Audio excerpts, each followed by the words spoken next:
श्रीमन नारायण भक्तजनों बंधुजनों, आप सभी को पुण्यदायी मास कार्तिक मास की हार्दिक शुभकामनाएं। आप सभी का आपके इस चैनल ब्राह्मण देव कन्या में हार्दिक स्वागत है।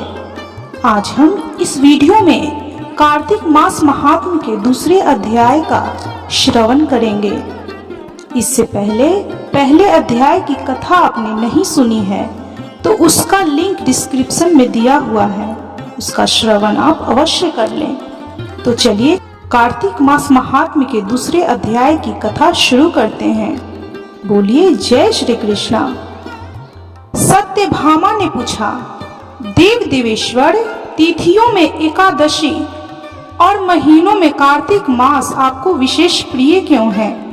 इसका कारण बताइए। भगवान श्री कृष्ण बोले, हे सत्य, तुमने बहुत अच्छी बात पूछी है, एकाग्रचित होकर सुनो। हे प्रिय, पूर्व काल में राजा पृथु ने भी देव ऋषि नारद से ऐसा ही प्रश्न किया था। उस समय सर्वज्ञ मुनि ने उन्हें कार्तिक मास की श्रेष्ठता का कारण बताया था। नारद जी बोले, नारायण नारायण। पूर्व काल में शंख नामक एक असुर था जो त्रिलोकी का नाश करने में समर्थ तथा महान बल एवं पराक्रम से युक्त था। वह समुद्र का पुत्र था। उस महान असुर ने समस्त देवताओं को परास्त करके स्वर्ग से बाहर कर दिया और इंद्र आदि लोकपालों के अधिकार छीन लिए। देवता मेरुगिरी की दुर्गम कंदराओं में छिपकर रहने लगे, शत्रु के अधीन नहीं हुए। तब दैत्य शंखासुर ने सोचा कि देवता वेद मंत्रों के बल से प्रबल प्रतीत होते हैं। यह बात मेरी समझ में आ गई है, अतः मैं वेदों का ही अपहरण करूंगा। इससे समस्त देवता निर्बल हो जाएंगे।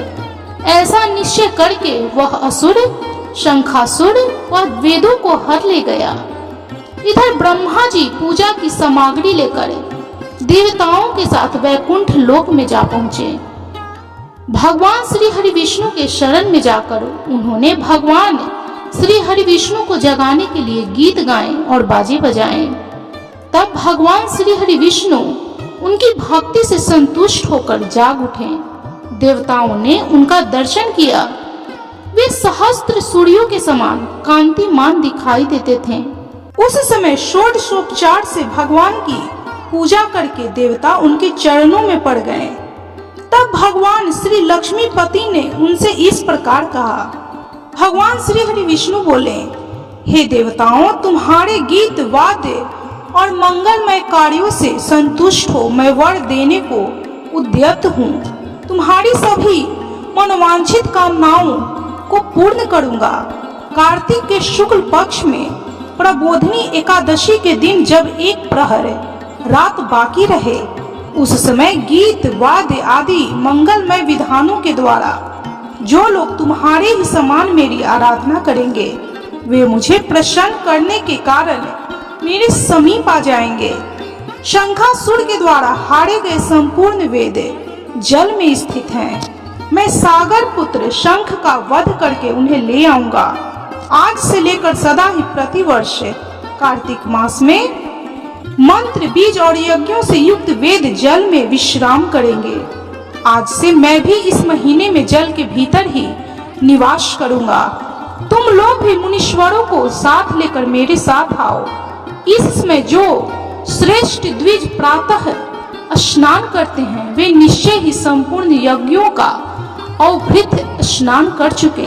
जिन्होंने जीवन भर शास्त्रोक्त विधि से कार्तिक मास के उत्तम व्रत का पालन किया हो, वे तुम लोगों के भी माननीय हो। तुमने एकादशी को मुझे जगाया है, इसलिए यह तिथि मेरे लिए अत्यंत प्रीतिदायिनी और माननीय होगी। कार्तिक मास और एकादशी तिथि, इन दो व्रतों का यदि मनुष्य अनुष्ठान करे तो ये मेरे सानिध्य प्राप्ति कराने वाले हैं। इनके समान दूसरा और कोई साधन नहीं है। तो इस प्रकार कार्तिक मास महात्म्य की यह दूसरे अध्याय की कथा संपन्न हुई। तो बोलिए भगवान श्री हरि विष्णु की जय, लक्ष्मी जी की जय, माँ तुलसी की जय, समस्त देवी देवताओं की जय। भक्तजनों, बंधुजनों, इससे आगे की कथा हम तीसरे अध्याय में सुनेंगे। यदि आपको यह कथा अच्छी लगी हो तो प्लीज वीडियो को लाइक कीजिए। चैनल पे यदि नए हैं तो कृपया चैनल को सब्सक्राइब कीजिए। बेल आइकन को प्रेस करना बिल्कुल भी ना भूलें और कमेंट में जय श्री कृष्णा अवश्य लिखें और जितना हो सके इस वीडियो को शेयर करें। आपके द्वारा यह कथा का महात्म्य, यह कार्तिक कथा महात्म्य कोई और भी सुनेगा तो उसका पुण्य फल आपको जरूर प्राप्त होगा। बोलिए श्रीमन नारायण।